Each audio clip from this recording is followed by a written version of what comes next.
নমস্কার বন্ধুগণ, আজ 11 এপ্রিল শুক্রবার। আজকে পশ্চিমবঙ্গ জুড়ে সমস্ত জেলাতে কিন্তু বজ্রবিদ্যুৎ সহ বৃষ্টি এবং ঝোড়ো হওয়ার সম্ভাবনা রয়েছে।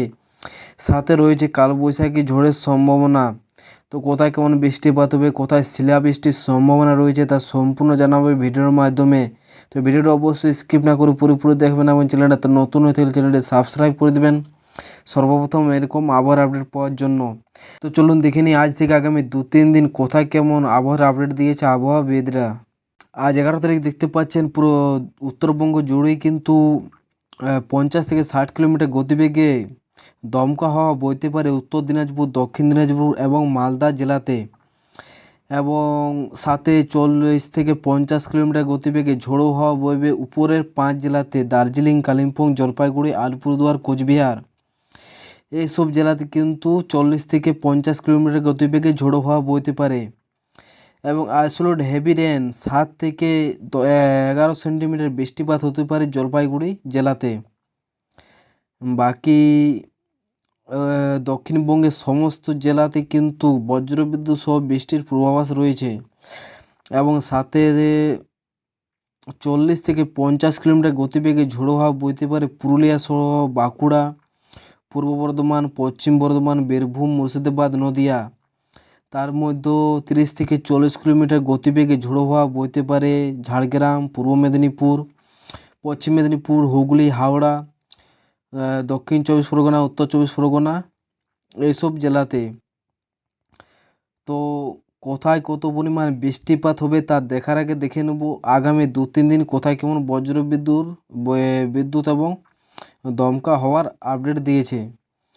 তো আগামী 12 তারিখে দেখতে পাচ্ছেন কাল দার্জিলিং থেকে শুরু করে কালিম্পং, জলপাইগুড়ি, আলিপুরদুয়ার, কোচবিহার, উত্তর দিনাজপুর, দক্ষিণ দিনাজপুর, মালদা এবং পুরুলিয়া সহ ঝাড়গ্রাম, পশ্চিম মেদিনীপুর, পূর্ব মেদিনীপুর, নদিয়া, মুর্শিদাবাদ, বীরভূম, বাঁকুড়া সহ এসব জেলাতে কিন্তু কমলা সতর্কতা জারি করেছে, যেখানে 40 থেকে 50 কিলোমিটার গতিবেগে ঝোড়ো হাওয়া বইতে পারে।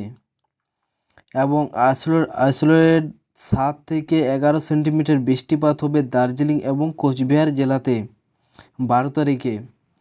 এবং হালকা হালকা বজ্রবিদ্যুৎ সহ বৃষ্টিপাত হতে পারে হুগলি, হাওড়া, উত্তর চব্বিশ পরগনা, দক্ষিণ চব্বিশ পরগনা, পূর্ব মেদিনীপুর এসব জেলাতে, যেখানে 30 থেকে 40 কিলোমিটার গতিবেগে ঝোড়ো হাওয়া বইতে পারে।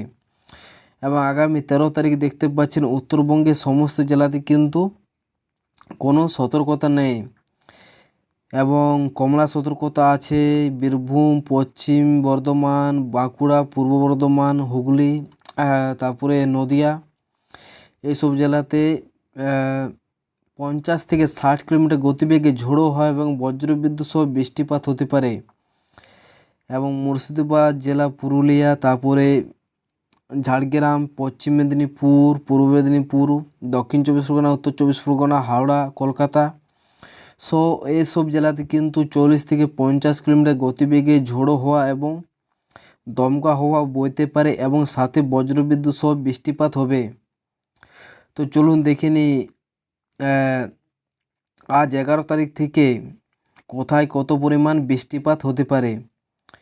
তো এখানে বৃষ্টিপাতের পরিমাণ যদি দেখেন তো সব থেকে বেশি বৃষ্টিপাত দেখাচ্ছে উত্তরবঙ্গের জেলাতে, যেমন মালদা থেকে শুরু করে সমস্ত উত্তরবঙ্গের জেলাতে কিন্তু 51 থেকে 75% বৃষ্টিপাত হতে পারে আজকে।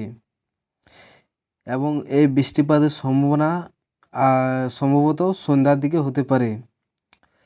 এবং পুরুলিয়া সহ বাঁকুড়া, পূর্ব বর্ধমান, নদিয়া, বীরভূম, পশ্চিম বর্ধমান, মুর্শিদাবাদ এইসব জেলাতে 26 থেকে 50% বৃষ্টিপাত হবে।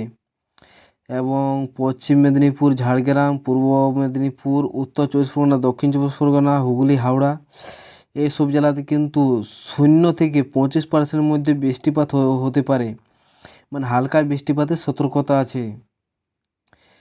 আগামী 12 তারিখ কালকে বৃষ্টিপাতের সতর্কতা দেখেন তো বৃষ্টিপাতের সতর্কতা কিন্তু 26 থেকে 50% মধ্যে বৃষ্টিপাত হতে পারে দক্ষিণবঙ্গের সমস্ত জেলাতে। এবং উত্তরবঙ্গের জেলা যেমন মালদা থেকে শুরু করে কালিম্পং, জলপাইগুড়ি, আলিপুরদুয়ার, কোচবিহার সমস্ত জেলাতে কিন্তু 51 থেকে 75% মধ্যে বৃষ্টিপাত হতে পারে। এবং 13 তারিখে উপরে 5টি জেলা কালিম্পং, জলপাইগুড়ি, আলিপুরদুয়ার, কোচবিহার, দার্জিলিং এসব জেলাতে 51 থেকে 75% মধ্যে বৃষ্টিপাত হবে। এবং দক্ষিণবঙ্গের বাঁকুড়া, পূর্ব বর্ধমান, নদিয়া, হুগলি, পশ্চিম বর্ধমান, বীরভূম এসব জেলাতে কিন্তু 51 থেকে 75% মধ্যে বৃষ্টিপাতের সতর্কতা আছে। তার মধ্যে পুরুলিয়া, পশ্চিম বর্ধমান, ঝাড়গ্রাম, পূর্ব মেদিনীপুর, হাওড়া, দক্ষিণ চব্বিশ পরগনা, কলকাতা, উত্তর চব্বিশ পরগনা, মুর্শিদাবাদ, মালদা, দক্ষিণ দিনাজপুর, উত্তর দিনাজপুর এসব জেলাতে কিন্তু সম্ভবত 26 থেকে 50% মধ্যে বৃষ্টিপাত হতে পারে। বাকি এরপর পরবর্তী আপডেট পাওয়ার জন্য অবশ্যই চ্যানেলটি সাবস্ক্রাইব করে দেবেন। আর আপনি কোথা থেকে ভিডিওটি দেখছেন অবশ্যই কমেন্ট বক্সে জানাবেন।